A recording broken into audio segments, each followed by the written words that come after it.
Assalamualaikum warahmatullahi wabarakatuh. Alhamdulillahi rabbil alamin. Wabihi nasta'inu ala umuri dunya waddin. Wa ala alihi wa ashabihi ajma'in. Amma ba'du. Sahabat-sahabat semua, dalam Al-Quran Allah subhanahu wa ta'ala berfirman, A'udzu billahi minasyaitonir rajim.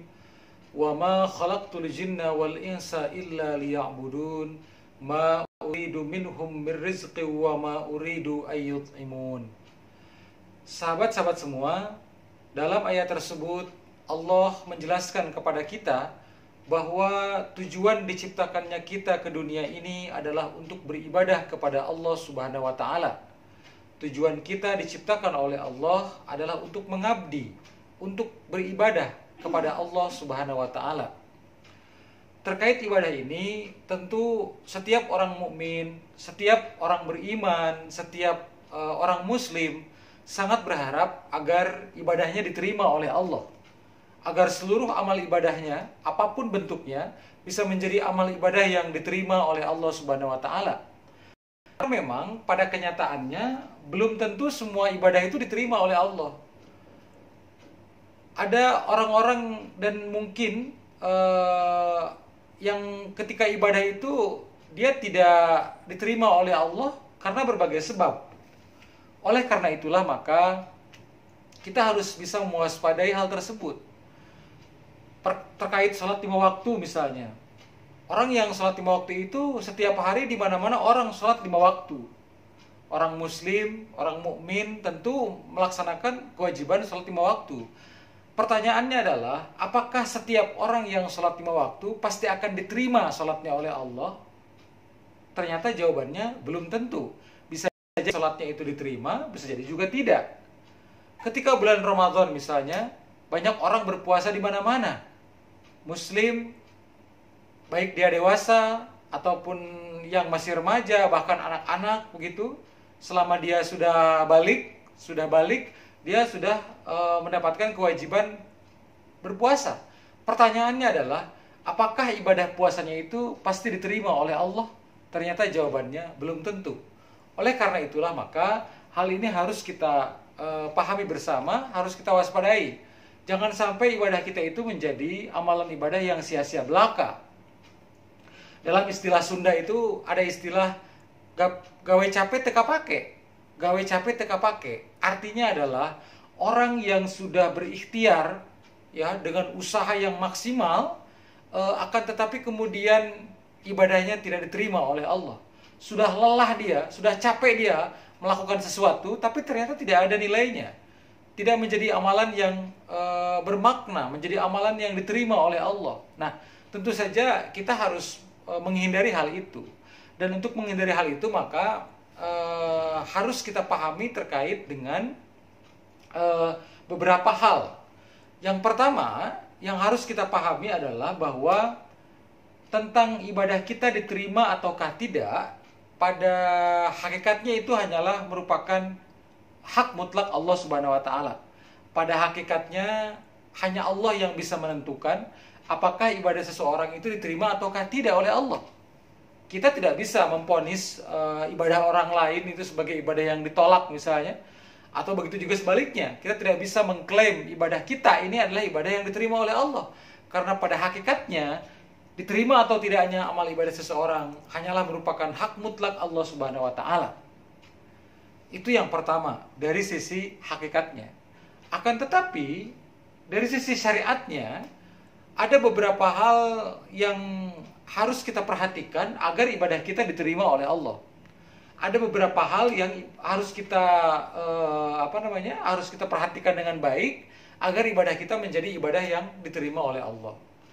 Jika kita menelusuri berbagai keterangan, berbagai dalil dalam Al-Quran maupun hadis-hadis Nabi, setidaknya ada 3 hal yang harus diperhatikan agar ibadah kita diterima oleh Allah Subhanahu wa taala. Ada 3 perkara agar ibadah kita diterima oleh Allah. 3 perkara ini harus kita perhatikan dengan baik dan kita laksanakan, kita camkan dengan baik.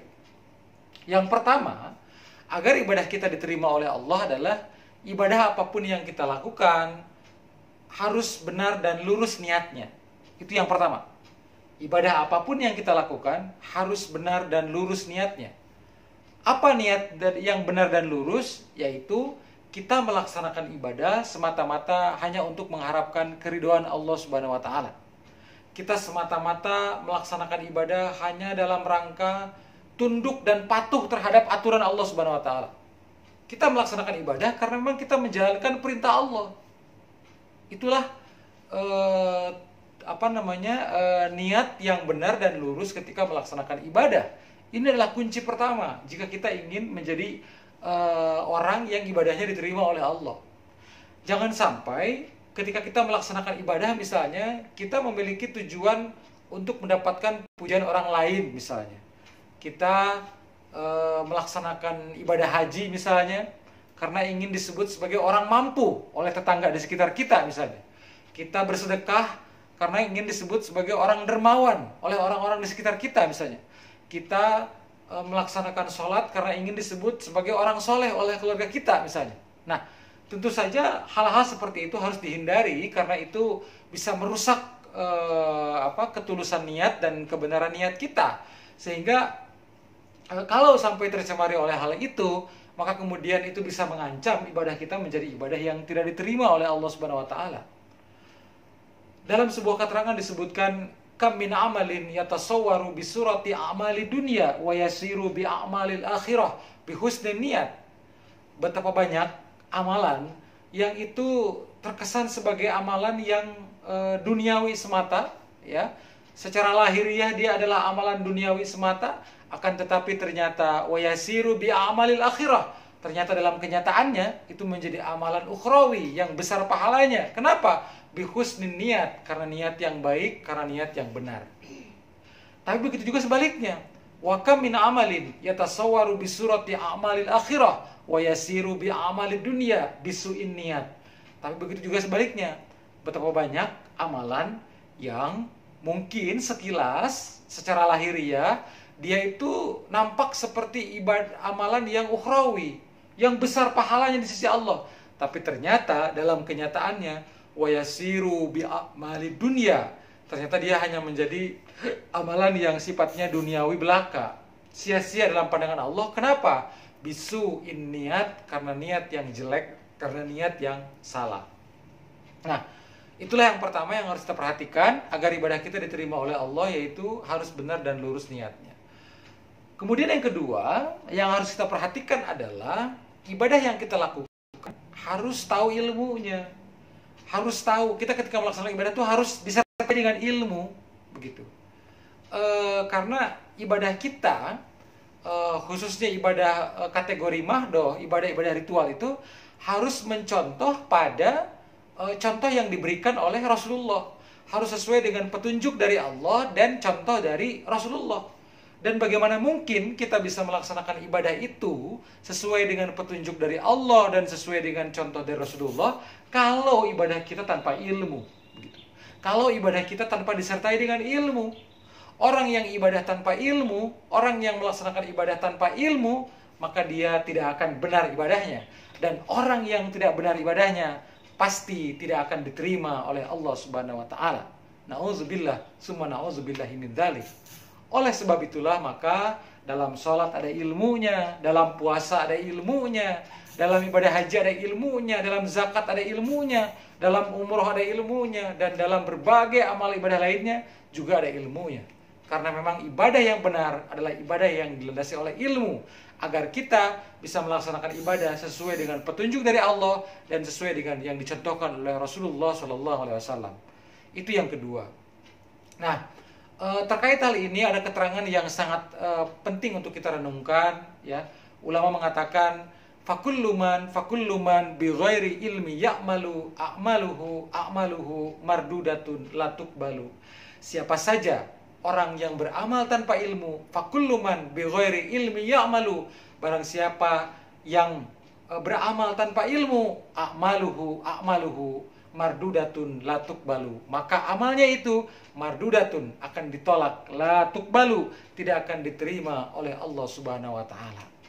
Kemudian yang ketiga, yang terakhir yang harus kita perhatikan agar ibadah kita diterima oleh Allah, ibadah apapun yang kita lakukan, terutama ibadah-ibadah makhdoh, ibadah-ibadah ritual, harus membekas dalam akhlak dan perilaku kita. Harus membekas dalam akhlak dan perilaku kita. Karena orang yang ibadahnya benar pasti akan membekas dalam akhlak dan perilakunya sehari-hari. Jangan sampai ada orang yang rajin sholat, rajin puasa, tapi ternyata banyak orang-orang di sekitarnya yang sakit hati karena kelakuannya. Jangan sampai ada orang yang rajin baca Al-Quran misalnya, rajin puasa sunnah Senin Kamis misalnya, tapi ternyata banyak tetangganya yang sakit hati karena ucapannya, yang sakit hati karena perbuatannya.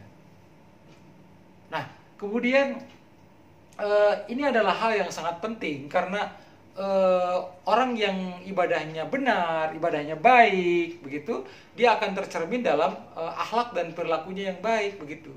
Jadi akan menjadi cerminan dari situ, sehingga orang yang melaksanakan ibadah yang benar itu sebetulnya dia mustahil akan memiliki akhlak yang buruk, karena orang yang ibadahnya benar itu akan terrefleksikan dalam akhlak dan perilakunya yang benar. Nah, dalam kaitan inilah kemudian kita bisa memahami firman Allah dalam Al-Quran, Inna sholata tanha anil fahsya'i wal munkar. Sholat itu bisa mencegah perbuatan keji dan munkar, karena memang sholatnya merupakan sholat yang benar, sholat yang sempurna, sholat yang sesuai dengan petunjuk Allah dan sesuai dengan contoh Rasulullah, maka sholatnya itu akan menjadi benteng dari kekejian dan kemunkaran. Tanha anil fahsya'i wal munkar. Nah, ini adalah satu pesan moral bahwa orang yang benar ibadahnya, dia akan menjadi benteng dalam akhlak dan perilakunya sehari-hari. Orang yang benar ibadahnya, dia akan tercermin dalam akhlak dan perilakunya sehari-hari. Jangan sampai ada orang yang rajin ibadahnya, tapi akhlak dan perilakunya adalah akhlak perilaku yang buruk, yang bisa zalim terhadap orang lain, yang dia bisa menyakiti banyak orang-orang di sekitarnya. Na'udzubillah, summa na'udzubillahi min dzalik. Itulah sahabat-sahabat semua, 3 hal yang penting untuk kita perhatikan. Insya Allah, jika 3 hal ini kita perhatikan, ibadah kita akan menjadi ibadah yang diterima oleh Allah Subhanahu wa Ta'ala. Mari kita berdoa, mudah-mudahan ibadah kita senantiasa bisa terus meningkat, baik kuantitas maupun kualitasnya, dan ibadah kita menjadi amalan ibadah yang senantiasa diterima oleh Allah Subhanahu wa Ta'ala. Wabillahi taufiq wal hidayah. Wassalamualaikum warahmatullahi wabarakatuh.